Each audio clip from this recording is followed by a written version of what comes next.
Peace out. Peace, Benz. Sincere, peace and love, man. No doubt. Thanks for joining me this afternoon. Yo, thank you, man.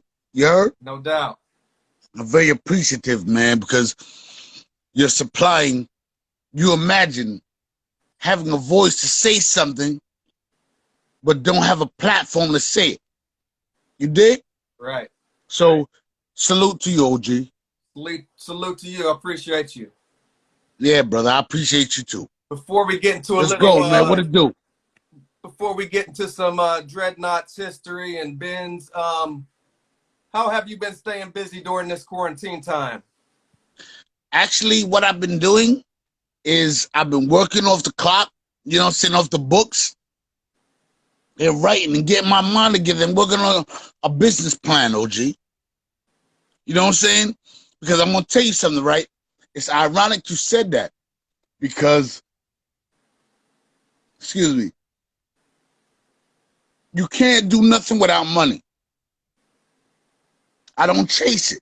You understand what I'm saying? So it makes it a little more difficult for me pertaining to the avenues that I go to get it. Right. You know what I'm saying? Especially not being skilled, Aki, in certain areas because this is my skill. Doing what we here talking about. If I was doing building houses, we probably wouldn't be here right now doing this conversation, Aki. Absolutely. You heard? Right. So that's what it is, man. Just trying to get some money, man, some backing to do what I gotta do, brother. Right. You're in New York right now, right? All day long, Brooklyn, New York, East Flatbush, Brooklyn. Well, I say East Flatbush, but it's really Flatbush, period. Right. Are things loosening up out there? Are people coming out? Things opening up? Well, I mean, listen, brother, this is a sad thing about it, right? They not loosening up nothing, but this ain't stopping nobody from doing what they gotta do. Right. You heard? And that's the sad part of it because mentally, we have to understand that there's a reason that we're being told stay put. But that's probably the reason that we not. You dig what I'm saying? Right. Does that make any kind of sense? The deeper meaning behind it. You dig it. You understand what I'm saying, Doc? Right. Yeah, man.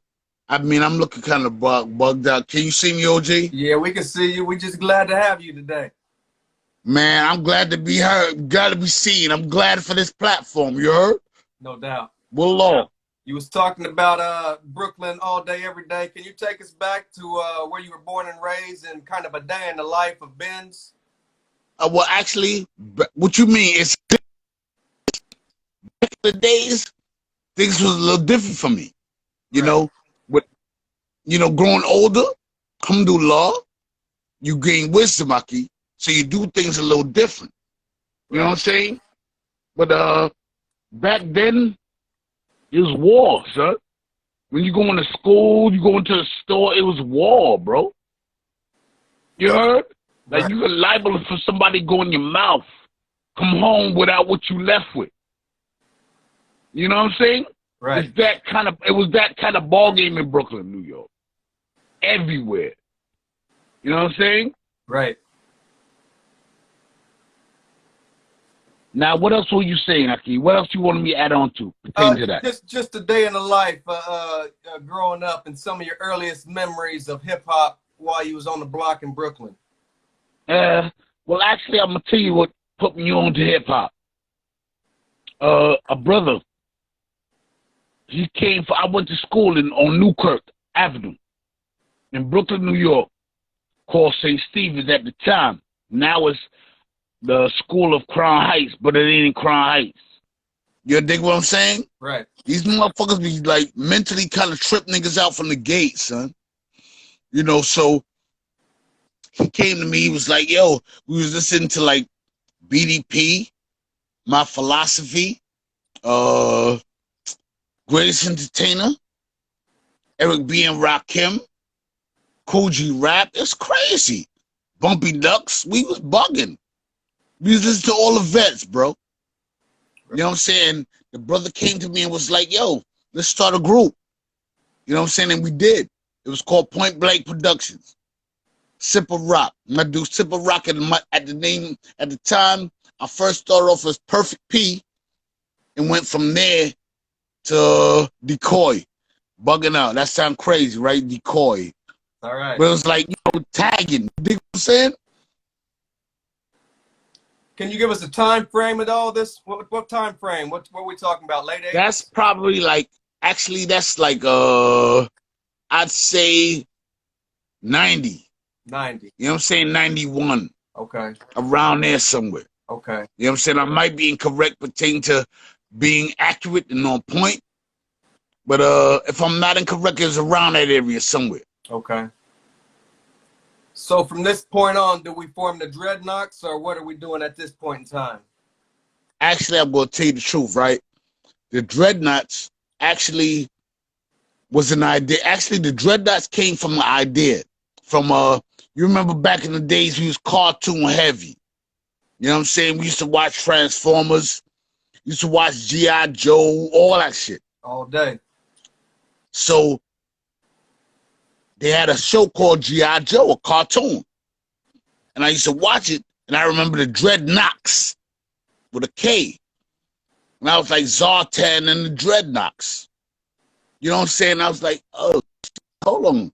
The Drednotz was a band of mercenaries. You know what I'm saying? Even though they was working with Cobra, I don't fuck with snakes. You heard what I'm saying, OG? Right. Real shit. But I'm real talk. That's where the name came from. And I said, instead of Drednotz, I said Drednotz. We don't fear nothing but God, Aki. Okay. That's our fear, man. Ain't nothing that no man could do to me or you that you can't do back. Right. Or get done back. You dig what I'm saying? Absolutely. All right. So at this point, what kind of dues are you guys paying as far as doing shows and getting known? Now, see, that's where it's crazy. Because I only did one show back then at them times. You know what I'm saying? I wasn't going hard with it. You know what I'm saying? It was like a hobby that could be. You know what I'm saying? I want to get my craft down personally. When I really think about it, I had to get my craft down, man. Pertaining to, I had to be super nice to do what I'm doing, you know? And I did one show at the same school, and the only other show I did was with Biggie. Oh. I think it was, actually, excuse me, it was in San Francisco. Biggie, he rhymed with Pete Rock and CL Smooth that night. Brand Nubian, Grand Poobah, and Del the Funky Homo Sapien, and Red Fox. You know what I'm saying? Right. And Alamo was super cool. I remember that, man. Peace to Alamo, man. DJ Alamo. You know? You already know, bro. No doubt. So, at what point is there a bidding war going on for Benz and the Drednotz? Oh, see, it's ironic you said that because I thought about that earlier. There was between Def Jam and Dante, and that's Don. You had Dante Ross on the show, right? I peeped that. Dante Ross was with Elektra. You know what I'm saying? So there was a bidding war at a certain time between Def Jam and Elektra. I had a meeting with Russell. This man is drinking $50 bottles of water, bro, in a blue crystal bottle. I'd never forget it. You know what I'm saying? He didn't even know my name. And yo, it was crazy, right? I'm gonna tell you a story. Excuse me, man. I don't mean to be long-winded. No, be long-winded. We're here for the stories. I got you, OG. Yeah. The brother called it was my birthday, February 24th, actually. Not the day before my birthday. I'm in the house with a chick, you know what I'm saying, chilling, doing what I'm doing, because I'm just a dummy. You dig what I'm saying? Well, you know, an alleged dummy back then, right? Right. So my phone rings, I answer the phone, I hear somebody with a lisp, with a heavy lisp on the phone. And he says to me, hey, what's this guy's name? Real talk. I'm like, yo, hold on. What's this guy? Who the hell is this? Like, hey, Benz. What's this guy? Benz. Hey, Benz. What's up? This is Russell Simmons. Yo, OG, Wallah, my word to God. I looked at his brother. I not even looked at him. I said on the phone, I said, get the fuck out of here, click. Hung up the phone on Russell Simmons, bro. Called me back like maybe 5-10 minutes later with Rich on the phone, DJ Richie Rich from Third Base. Right. One of the bangingest DJs in the friggin' world, man. You know what I'm saying? So he's like, yo, this is the real deal. I'm like, you serious? Talked to him on the phone. He was like, yo, man, you know, y'all do whatever. We gonna give y'all some money and just let y'all do what y'all do. Let y'all rock out. You know what I'm saying? And Elektra. But Elektra gave us $40,000 more for sample clearances. That's the reason we went with Dante. Because that's Lior. Well, actually, I had the meeting with Russell, but the deal was through Lior. Okay. And Lior is Dante Ross's mentor. Right. Def Jam. You understand what I'm saying? He learned from that. Right. I could tell you, whether he said that or not, I could tell you that for a fact. You know what I'm saying? So that was the bidding war. Elektra and Def Jam. Okay. And the only reason we went with Elektra, and I feel that it would have been probably a lot better for me if I'd went with Def Jam, is because they gave us $40,000 more for sample clearances. And that was it. Okay. You know, it's crazy, brother, because, you know, I don't mean to be long-winded, as I said before, but I got movie soundtracks under my belt, brother. And I got no kind of compensation. I'm not bugging about the money. You know? Right. The credits are there, but people don't know, Aki. That's the reason I said to you, thank you for providing this avenue, this venue, this platform for brothers to say this kind of stuff. Because there's so much stuff that people don't know, brother. Right. And without this kind of platform, they're not gonna know. Right. Because they don't know you. How you gonna buy a record that you don't know is out, brother? Right.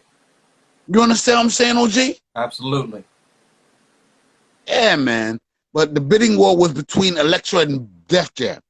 What was it about Daddy Rich that that you guys had such a, what was your relationship like that you went ahead and said, okay, let me pursue this deal? I'm gonna tell you the truth, right? And this is fact. You're gonna laugh when you say this, when you hear this. I was taking my sister, my younger sister, to ballet class. So I was waiting for the bus, and I remember I used to be a video, you know, head. I used to watch Video Music Box, MTV. That was my only source of hearing what, you know, was popping, besides the radio, but what was doing numbers, so to speak. You know what I'm saying? So I remember Rich had this ring in Product and Environment video, a big ass ring on his left hand. I was like, you know, back in them days, you thinking like a crook. You know what I'm saying? Right. But thinking like, yo, that shit is nice. That joint is nice. And he walked past the bus stop, and I was with my mans while I was waiting for, you know, for the bus with my sister. I said, yo, E. Say, yo, Richie Rich. I said, yo, Richie Rich. And the nigga said, yo, Richie Rich. Turned around. He's just walking to the park. I didn't even know he lived like 6 blocks away from me. You know what I'm saying? So he just walking to the store. He like put up his hair like, yo, what up? And when he was coming back, by the time he was coming back, luckily enough, my sister got on the bus and I was walking back to the house. And I was like, yo, man, you rich nice. He was like, nah, I ain't rich nice. Richie Rich, yeah, but rich nice, no. And I rhymed for him right there. He thought I was gonna spit on him. Yo, you remember this line, right? Back in the days, they had a line that everybody was on. I remember Das Effect specifically said it, and someone else. I said a joint called Method to My Madness. There's no method to my madness, so there's no stopping it. I diss whoever gets with this or keeps popping shit. Heads come my way and I'm just mopping it. MCs who I feel are no good, I just spit. You dig what I'm saying, OG? Right. He thought I was gonna spit on him. And from that day, Aki, it was all a rap, man. You know what I'm saying? It went from, they were supposed to manage me to 54th and Clarendon Music. That's how we got signed to Elektra. Okay. Did I know my did shit is kind of bugged out looking. But fuck that. did he did he eventually take you under his wing as Who? Daddy Rich? Was he did he take you guys under his wing as your proteges? That's a big fact. Okay. That's a big fact. I would never lie about that. You know what I'm saying? That was like my big brother. Okay. You understand what I'm saying? But and that's why he was so disappointed in the situation, what it became. You know what I'm saying? Like, for instance, yo, bro, I don't butter people biscuits. I don't do this bitch ass shit. You know what I'm saying? Not this shit particularly. Right. You know what I'm saying? Right. But I mean, I don't do bitch ass shit that niggas doing out here, son. You understand? So it's like that dude was like my big brother. That was like my older brother, son. Him and a brother named Brother Jay from X-Clan. I think you know who that is. Absolutely. Those are my two big brothers in this music history, in music industry, period. So, you know, it all soured him because he put everything into this, and I did also. You know what I'm saying? And what brought about the demise of the situation was the fact that I'd say one person, you know what I'm saying, was basically a greedy person, man, and I didn't see it. Nobody saw it, except one other person that I can say, but I won't say because I don't do that snide shit, son. Right. You dig what I'm saying? Right. And before I do that, we'd have to have a conversation amongst each other before this. Right. And okay this to be said. You dig what I'm saying? Right. Yeah, brother. So let's rewind just a little bit. Tell me who the members of the Drednotz were. Oh, the Drednotz are a brother by the name of DJ Big Ezo, a brother by the name of 50 Grand, because that's my man 50 Grand. That's my daughter godfather. But now I'd call him 50K. You dig what I'm saying? Right. And myself, Benz. You know what I mean? Right. That was the three members. That was the three. Well, actually, you know what's crazy? That were the three immediate members that represented on wax. But we all represented on, it was big. It's like, okay, I'm not the only person that doesn't fear man, but fears God. So by respect of fearing God, I got respect for man. You understand what I'm saying, OG?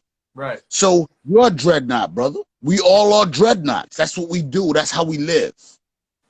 You understand? Right. We got like Ahmad.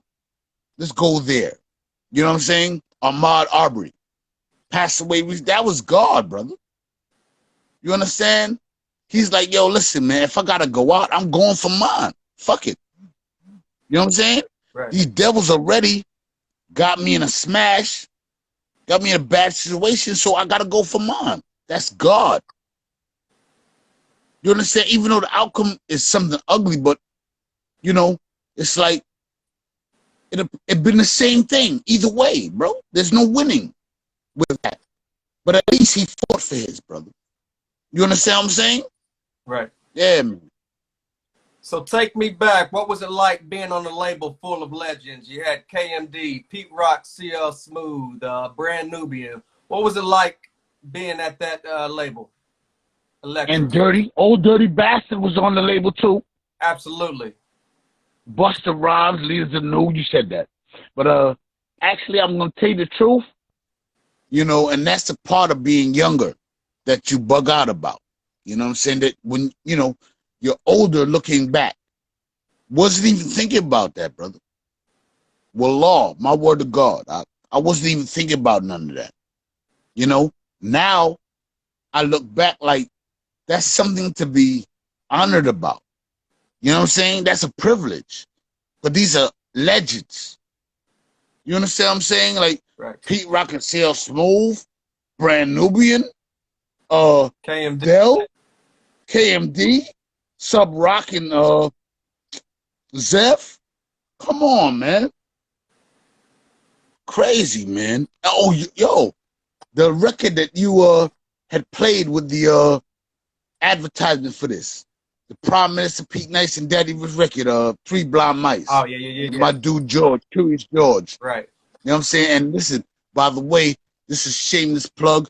That dude Curious George is serious business. You heard? Right. That microphone, serious business, bro. Right. You know what I'm saying? But I wrote the hook for that, never got paid for that. I wrote the Gladiator hook, the soundtrack, Rich Bring 'Em Back, never got paid for that. You know what I'm saying? But I chalk it up to the deal that I got with Elektra. You dig what I'm saying? Because what I got was crazy. For starting artists, $20,000 as an advance? That's fucking crazy. Right. You know what I mean? Excuse my language. I'm sorry, brother, if I'm not allowed to curse. Uncut. We live and uncut. Yeah, I get it. You know what I'm saying? But that was unheard of, brother. So let me ask you know, and let me ask you, was the Pete Nice record after your deal or before your deal? Before. Okay, so let's rewind. That was way before. Let's rewind just a little bit more. So, Daddy Rich, how did you guys link with Pete Nice at this time? He brought you to Pete Nice? Actually, you know what it is? To be completely real, Richie was already part of Third Base. Right. You know what I'm saying? Or Daddy Rich. Same thing, but I call him Richie. That's Richie Rich to me. You know what I'm saying? No disrespect intended. Right? But Richie was already a part of Third Base. And he started like, you know what? I'm going to take you along to certain places with me, like venues. That's how, yo, brother, through this brother, I met everybody you could think of. And, you know what I'm saying? They don't remember me now because I was like 17, 16 years old at the time, brother. You know what I'm saying? While most brothers had to get up for school in the morning, as I did, I was in clubs, meeting Nicky D, meeting Jam Master Jay, peace be upon him, meeting Greg Nice, Tupac, Tretch, Onyx, Buster. You know what I'm saying? Come back to school with tales about this shit. It's unheard of, brother. You know what I mean? Right. Such an honor, man. But that was my brother, man. And still my brother, inshallah. So how did you get down with Three Blind Mice? And how did it feel hearing yourself on wax for the first time? That was my right, brother. Exactly. To be completely real with you, man, it's crazy because I didn't even really like think it was as big as it was. You understand what I'm saying? Like, and it's not like being ungrateful. It's like I really didn't think it was about too much. Fuck it. You know what I'm saying? I'm doing what I'm doing. I got to where I got to get to or want to get to, but I ain't get the compensation. You know what I'm saying? Like when you get compensation for something you're doing, you appreciate it. Like, oh shit. Okay. You know what I'm saying? Like, it's not about money with me, brother. Because obviously I wouldn't be still doing this. Right. You understand me? Right. I'm gonna keep it a buck. I'm not proud of saying this, but I keep it 100. Compared to what should be happening, I'm broke as a fucking joke, brother. Right. You understand? But that's not going to deter me from doing what I love. It's like, all right, I heard Jay-Z say in an interview that probably was about a year ago or 2 years ago, if you don't believe in what you're doing, give it the fuck up. Stop doing it. Why are you doing it? If you don't believe that you got what it takes to get to where you want to get to, why are you doing that? For what? And that basically always stuck with me, man. You know what I'm saying? As is now, brother. Right. So what was the reaction like from your peers in the hip-hop community after you laced the Three Blind Mice? What was going on at this point? Actually, what's crazy is that I wasn't really going to clubs. I mean, it had stopped. You know what I'm saying? Kind of, sort of. But if it was something, I never heard about it. You know what I'm saying? Richie never told me nothing about that. You understand? Like, well, actually, let me think about this. Because at the time of Three Blind Mice, we were stuck on trying to get this deal and trying to get this, you know, Richie's publishing company solidified. So the club and, you know, going to the Muse, the Octagon, the Red Zone, that shit kind of fell back. You know what I'm saying? We got more on a, let's get this working. You know, let's get the work so that we can enjoy ourselves and do what the fuck we love to do. Period. Right. So, you know, that's basically it, man. Like, there was no response. If any response, it was from people that in the street that grew up with me, like, that know me from, like, Pat. You dig what I'm saying, OG? Right. That's my government name. You dig what I'm saying? That know me beyond Benz. That know me as Pat. Yeah, brother.